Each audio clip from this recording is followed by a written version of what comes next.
राम कृष्ण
नाम बरवे बरवे निज मानसी धरावे गंगोरका मुनिके गोडी अमृत धारे तिके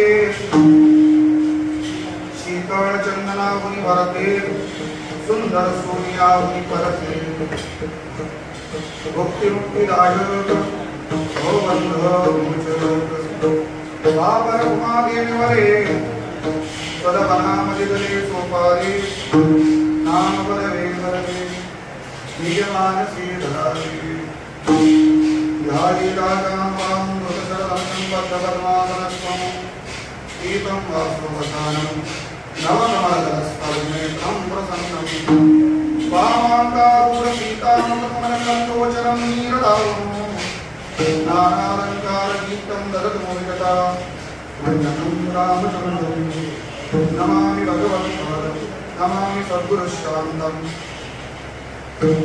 सच्चिदानन्दविग्रहं पूर्णब्रह्मपरानन्दम् ईशमादन्दिवल्लभं श्रीश्यामदेवाचरणी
पार्वती मातेने विचारलेल्या प्रश्नांना उत्तर देत असताना भगवान महादेवाने रुद्र यामन नावाचा एक ग्रंथ आहे, त्याच्यामध्ये अयोध्येचं महात्म्य आलेलं आहे.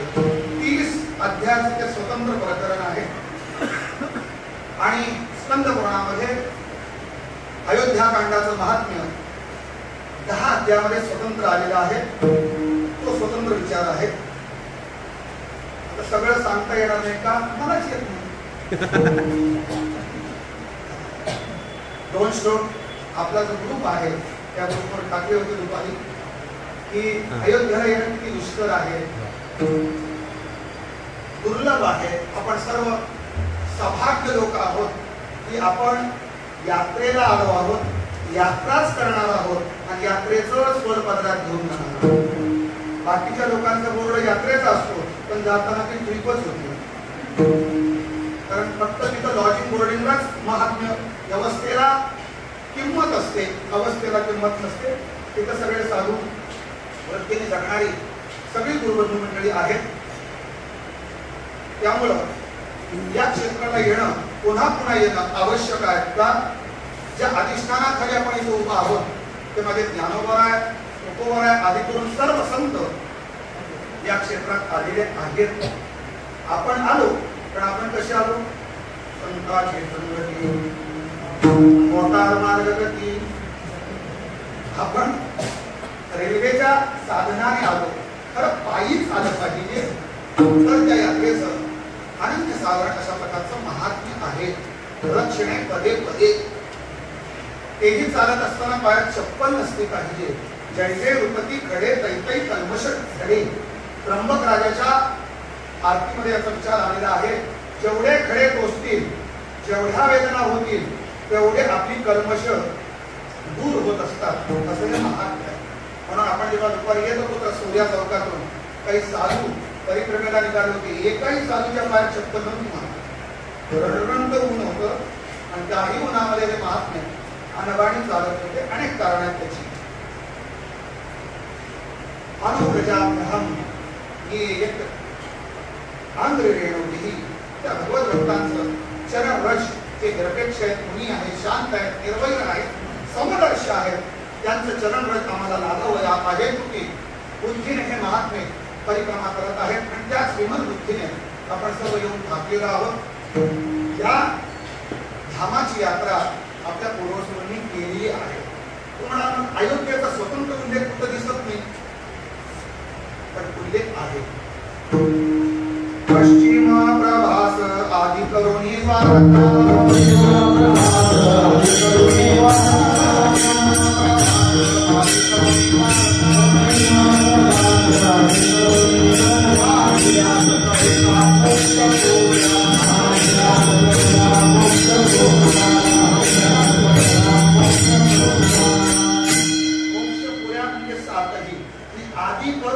द्वारका आदि करून त्याच्यामध्ये अयोध्या सुद्धा सन्निहित आहे.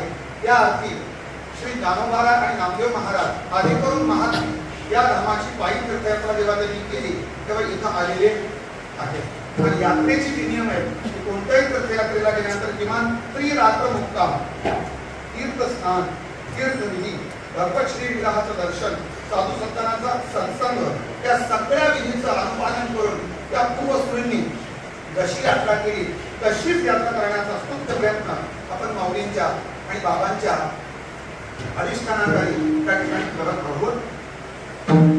आज प्रथम दिवस आहोत. यात्रा जर निर्विघ्न व्हायची असेल तर त्याला मंगल करणं आवश्यक आहे आणि भगवान नामाशिवाय दुसरं मंगल कुठलंही नाही. श्री विठ्ठलाचे नाम अमंगल भगवंताचं नाम हे मंगल आहे आणि ते अमंगलाचं निवारण करणार असल्या कारणाने त्या मंगल नामाचं काही चिंतन करावं या हेतूने हा अभंग आपल्यापुढे उद्धृत केलेला आहे. अभंग 6 चरणाचा आहे. ज्ञानोबा जेव्हा बोलतात तेव्हा स्वानुभवाने बोलतात. हे काही आमच्यासारखे पोपटपंची करत नाही. स्वानुभवपूर्वक मौली ज्ञानोबा त्याचा अनुभव घेऊन आपल्याकडे बोलत आहेत आणि ते बोलत असताना भगवान नाम त्याचं महात्म्य हे ज्ञानोबारांनी सांगणं उचित आहे, योग्य आहे, आवश्यक आहे. तेव्हा मोठ्याकडून जेव्हा दाखला येतो तेव्हा त्याचं अनुकरण सामान्य करत असतात.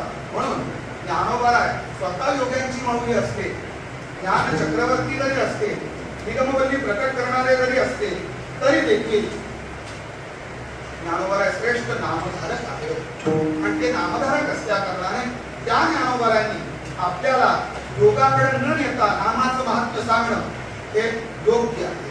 त्याचं कारण नामे उत्साहे नमकी बाहेरोधून नाडी प्रयामाली सुषुम्ना संचरण रसादे हा मार्गसे बोधती मुनिजन नरहरी चिंतने आहारनिशी मुक्ती स्थान. नामाचं महात्म्य नामाला योग्य असून सुद्धा सांगतात. त्याचं कारण नामसंकीर्तन ही भक्ती ताप कर्म ज्ञान योग्य डोकी अधिक करा अन्यस्मात् सौलभ्यो भक्तौ. देवर्षी नारद सांगतात इतर साधनांपेक्षा नामसंकीर्तन हे साधन सोपं असल्या कारणाने कल्याणकारक असल्या कारणाने ते आवश्यक आहे. किती कल्याणकारक आहे त्याचं वर्णन हनुमान नाटकम नावाचा एक ग्रंथ आहे.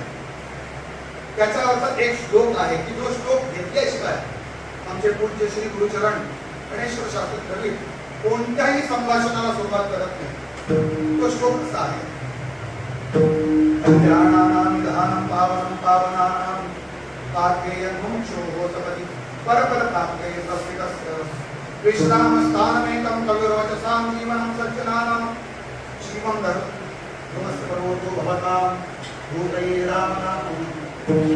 नामाचं महात्म्य हनुमान नाटकात सांगितलेलं आहे. सकळ कल्याणदायक कल्याणाचं विधान म्हणजे भगवान राम नाम आहे. पावनं पावनानां पवित्राणां पवित्रयो मंगलानांच अत्यंत पावनांना पावन करणारा आहे. जे परमपदाला प्राप्ती करता निघाले यन मोक्षोः सपदि परमपद प्राप्ते. त्या मुमुक्षूंना परमपदाची प्राप्ती करून देण्यासाठी हितकारक असणार साधनभूत असणार हे भगवान नाम आहे. कविवर वचसां व्यासांसारख्या श्रेष्ठ कवींना देखील आपल्या वाणीने त्याच्यामुळे आराम प्राप्त होतो आणि निश्रेयसाची प्राप्ती करून देणार असं कल्याणदायक जर काही असेल तर ते भगवान नाम आहे. तुम्ही नामाचं महात्म्य सांगता. एखाद्या गोष्टीचं महात्म्य कोणी सांगितलं ना तर लोक लगेच ऐकत नाही. मग त्यांना कोणीतरी पुढारी सिनेतालिका नट हो यांनी वापरलं तर तुम्ही सुद्धा वापरा. मोठ्याचं उदाहरण दिलं की मग लहान त्याचे अनुकरण करत असतात. मग मोठ्याचं उदाहरण साध्या मोठ्याचं नाही मोठ्यातल्या मोठ्याचं उदाहरण आहे. मग सगळ्यात मोठ्यातलं मोठं उदाहरण ज्ञानोबा आपल्याकडे देतात की जे शंभूने धरले मानसी. शंभूने भगवान महादेवाने आपल्या अंतःकरणामध्ये जे नाम धारण केलेलं आहे. बऱ्याच वेळेला जे मनात असतं ते नवरा बायकोला देतो का डॉक्टर लग्न झाले त्यांना नाही देत. ते आपल्या गुह्यातल्या गुह्यात अजिबात देत नाही. प्रत्येक गुह्य तेच उपदेशने गिरी असे ना भवानीशी ना सतीशी. ज्ञानोबराय गिरिजा या शब्दाचा प्रयोग करतात. तिचं नाव एक आहे हिमगौरी. भगवतीचं नाव हिमगौरी. इथं ज्ञानोबराय गिरिजा म्हणतात. गिरी म्हणजे हिमालय त्याच्यापासून जन्माला आलेली. सती का म्हणणं नाही त्याचं वर्णन असं करतात. ज्योतिषशास्त्रानुसार मुलींच्या मुखात ऐकलेलं सांगतो की ज्याच्या नावामध्ये अग्निबीज नाही म्हणजे नावामध्ये र पाहिजे. त्याच्या नावात रकार असतो त्याच्यात अग्निबीज असतो. ज्याच्या नावात रकार नाही अग्निबीज नाही ते नाव नको म्हणून सतीने त्या देहाचा त्याग केला आणि रकार असलेलं नाव घेऊन पुन्हा जन्माला आली आणि तिचं नाव मग गिरिजा. कारण का सती या नावामध्ये रकार नाही आणि भगवान शंभूच्या अंतःकरणातला जिव्हाळ्याचा विषय म्हणजे राम नाम आहे आणि त्या राम नामातला अग्निबीज त्याच्या नामात नसल्या कारणाने मग तिने त्या देहाचा त्याग करून पुनर्देह प्राप्त करून घेतला आणि तो प्राप्त करून घेतलेला देह मग ती गिरिजा माता विचारते भगवान आपण त्याचा रात्रंदिवस जप करता ते काय आहे ते मला सांगा. तुम्ही कशाचा जप करता. मग घडलेली घटना सगळी वृत्तांत सांगितला. समुद्र मंथनातून निर्माण झालेला हलाहल जगाला त्रास देऊ लागलं तेव्हा अनेक प्रयोग करून पाहिले. ते नदीमधील ऐसिया आशा काही चंद्रमा नाना प्रकार. मग चंद्रमा घेतला गळ्यात सर्प बांधले केले नाही अशा बात नाही. एका बाईला डोक्यावर सुद्धा घेतलं,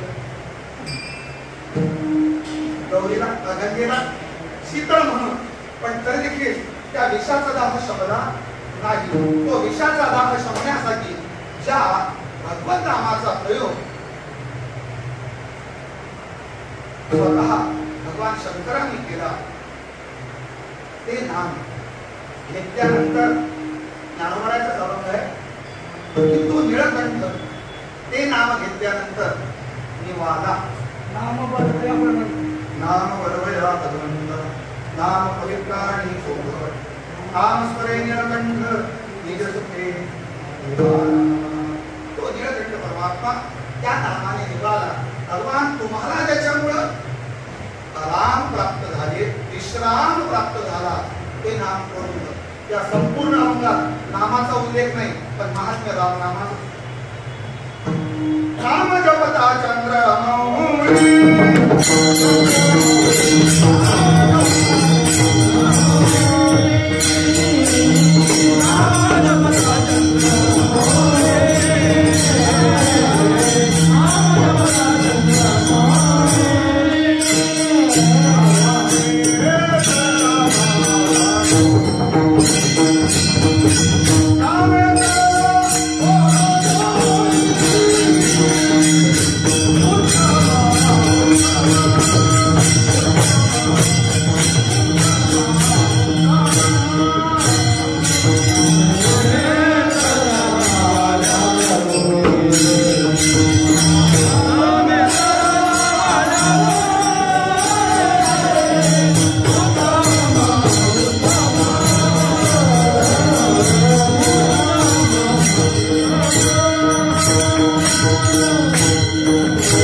सुंदरपणाचा अभिमान म्हणी.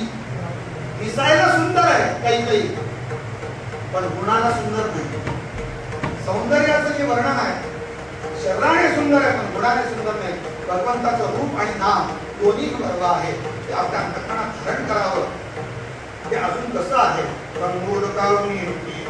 गंगेपेक्षा पवित्र आहे. आता त्याच्यापेक्षा पवित्र सांगत असताना नामाचं महत्व सांगायचं म्हणून गंगेला थोडंसं दावं विचार केलेला आहे. गंगेपेक्षा नामाचं महत्व काय आहे? गोडी अमृत झाले तिथे, अमृताची गोडी नामापुढे कमी आहे. चंदनापेक्षा शीतल आहे, तदनंतर सोन्यापेक्षा सुंदर आहे. भवबंधाचा मोचन करणार आहे, मुक्तीवर मुक्ती देणार आहे. सुलभ आणि सोपा हे गोपाल कुमार.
पवित्र आहे आणि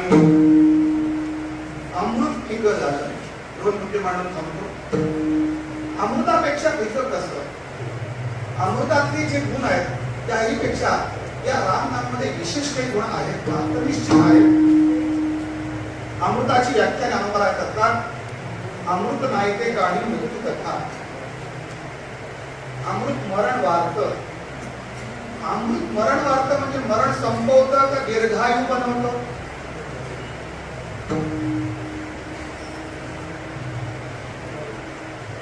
अमृत दिव्यायू बनत नाही, बनवत नाही, दीर्घायू बनवतं.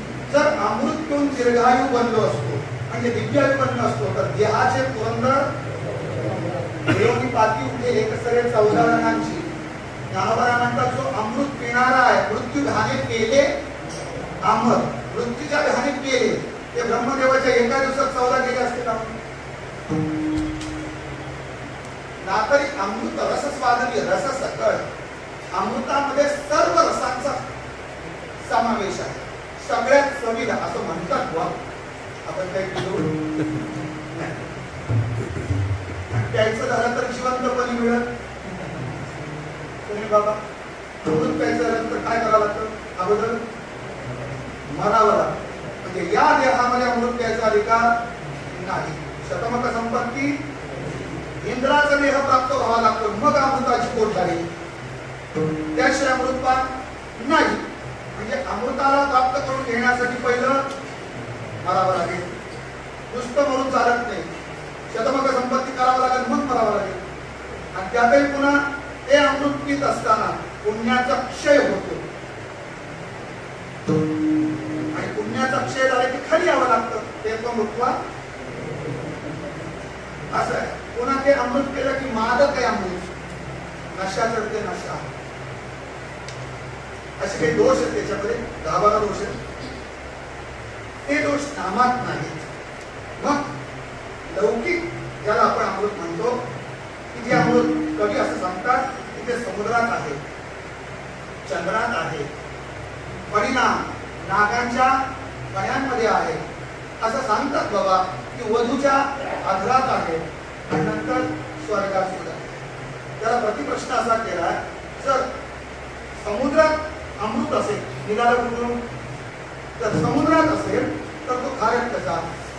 चंद्रात असेल तर त्याला क्षय कसा? नागात असेल तर तोंडात विष कसं? वधूच्या आधारात असेल ओटात असेल तर ते पिणारा नवरा मरतो कसा? आणि स्वर्गात असेल तर त्या स्वर्गातल्या इंद्राला मरावं लागतं. कसं अमृत म्हणता येत नाही.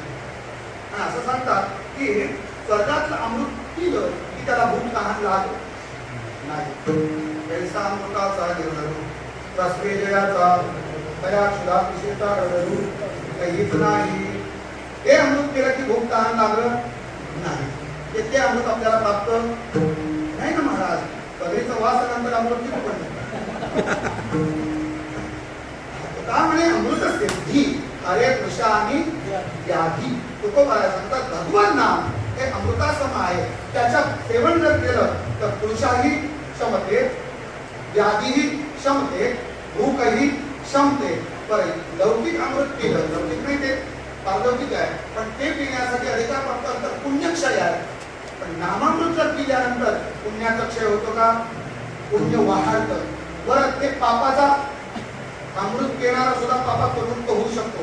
श्रीमद भागवताच्या 6व्या स्कंदामध्ये वृत्रासुराच्या काळात वृत्रासुराला मारण्याकरता जेव्हा इंद्राने वृत्रासुराचा वध केला तेव्हा त्याला ब्रह्महत्या लागली. आता अमृत पिऊन सुद्धा त्या ब्रह्महत्येचा परिहार करण्यासाठी त्याला पापाच्या निवृत्ती करता अशोभित करण्याचं पुन्हा साधन करावं लागलं असं वर्णन भागवत सांगतं. मग अमृत पिणाऱ्याला सुद्धा पाप निवृत्ती करता वेगळं साधन करावं.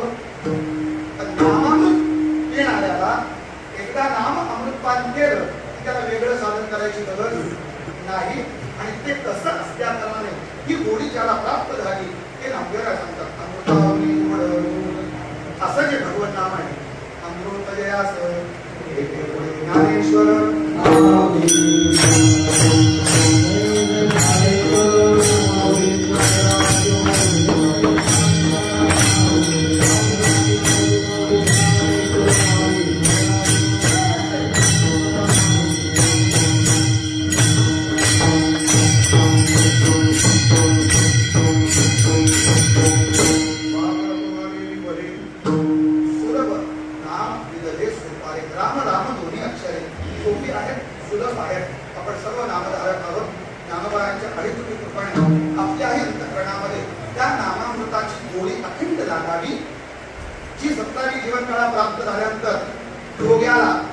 करावी लागत नाही.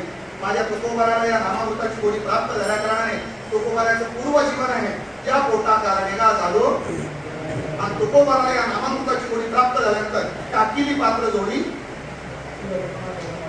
सर ओळखली सत्ता वेगा योगाची जीवनकळा जी योगाला प्राप्त झाल्यानंतर जी अमृतकळा प्राप्त नंतर जी अवस्था प्राप्त आहे तीच नामामृत कळा नामकला प्राप्त झाल्यानंतर ते प्राप्त होत असतं. हे माझे ज्ञानोबा या नामामृत कळेचं पान करणारे असल्या कारणाने ज्ञानदेवा ध्यानी रामकृष्ण ते जपत असल्या कारणाने या नामाची अखंड गोडी आपल्याला अनुभवाला मिळावी अशी प्रार्थना आम्ही ज्ञानोबाची चरणी करूया. झालेली ही सेवा सद्गुरू जोग महाराजांच्या चरणी रामरायाच्या चरणी समर्पित करून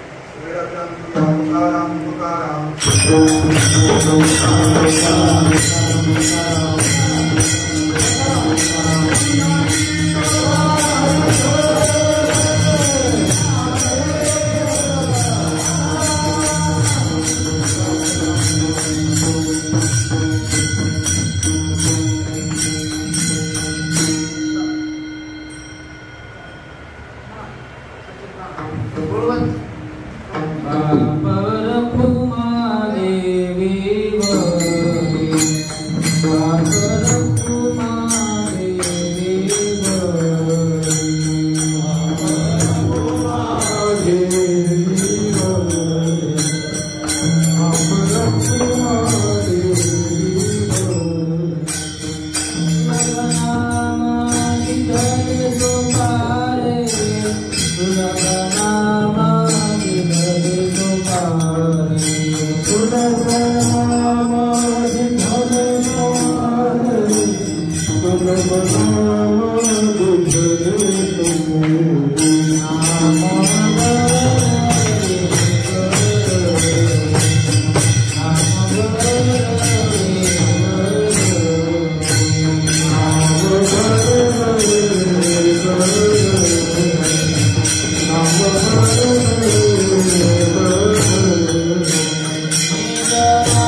Bye.